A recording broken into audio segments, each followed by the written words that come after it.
আসছি। আপনারা সব ভালো আছেননি?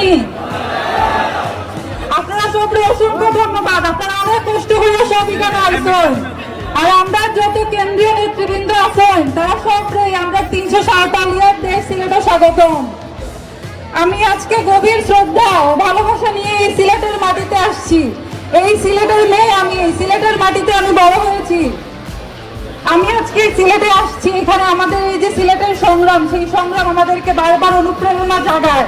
এই পদযাত্রা শুধু একটি প্রতিজ্ঞা না, এই পদযাত্রা শুধু একটি পদযাত্রা না, এই পদযাত্রা একটা প্রতিজ্ঞা, একটা ডাক। যে ডাক হলো গিয়ে নতুন বাংলাদেশের, যে ডাক হলো গিয়ে সাহসের।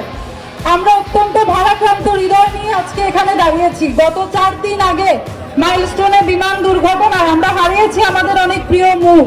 আমি সেই সকল নিহত পরিবারের প্রতি জানাই গভীর সমবেদনা এবং আমাদের যত নিহত ভাই বোনেরা আছেন এই মাইলস্টোন দুর্ঘটনায় তাদের আত্মার শান্তি কামনা করছি এবং যারা আহতরা আছেন তাদের দ্রুত সুস্থতা কামনা করছি।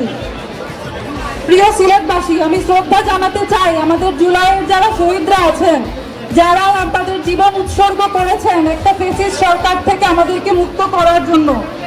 তারা এই সরকার থেকে আমাদেরকে মুক্ত করেছিলেন বলেই আমরা লড়াইয়ের অনুপ্রেরণা পাই। আমরা দেখেছি এখনো বাংলাদেশে চাঁদাবাজ, দুর্নীতি, জুলুম চলছে। এখনো মানুষজনকে মারা হচ্ছে চাঁদার জন্য। আমরা বলতে চাই এই বাংলাদেশে আর চাঁদাবাজি, দুর্নীতি চলবে না। এই বাংলাদেশে আর কোনো পরিবারতন্ত্র চলবে না। এই বাংলাদেশ হবে শুধু আমাদের জনগণের। এই বাংলাদেশ হবে শুধুমাত্র আমাদের জনগণের। ক্ষমতা হবে জনগণের। আমি বলতে চাই আমার যারা বোনরা আছেন তাদের প্রতি, আমরা মেয়েরা রাজনীতিতে আসতে ভয় পাই।